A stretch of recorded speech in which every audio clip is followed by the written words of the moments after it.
বিয়ে বিয়ে করে যেই ছেলেটা তার প্রত্যেকটা ব্লগেই মাকে প্রচুর বিরক্ত করত, সেই ছেলেটা নাকি বিয়ে করেই ফেলেছে।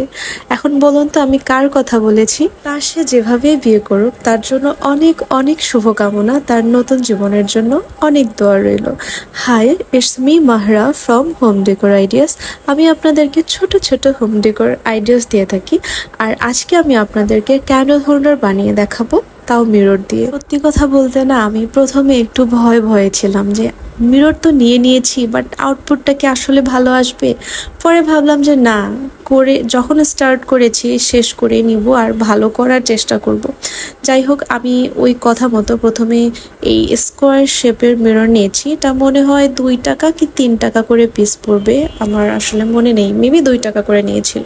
যাই হোক, এরকম মিরর দিয়ে প্রথমে গ্লুগান দিয়ে আমি বক্স করে নিয়েছি। আর একটু বেশি করে গ্লুটা দিবেন, আর গ্লুটা ভিতর সাইডে বেশি রাখবেন, কারণ এটা যদি বের হয়ে যায় এটা তো দেখতে ভালো লাগবে না। আমি এখানে 2টা ক্যান্ডেল হোল্ডার বানিয়েছি, একটা আমি 3টা লেয়ারের করেছি আর একটা হচ্ছে 2টা লেয়ারের।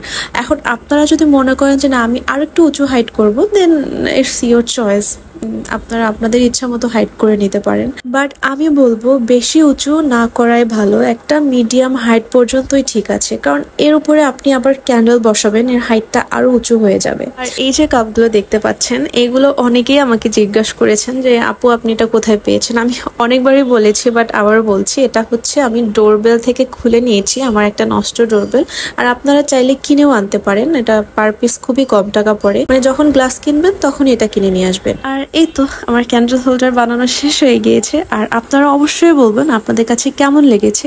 আর এমন সব ভিডিও পেতে অবশ্যই আমার অ্যাকাউন্টে ফলো দিয়ে রাখবেন। Bye bye.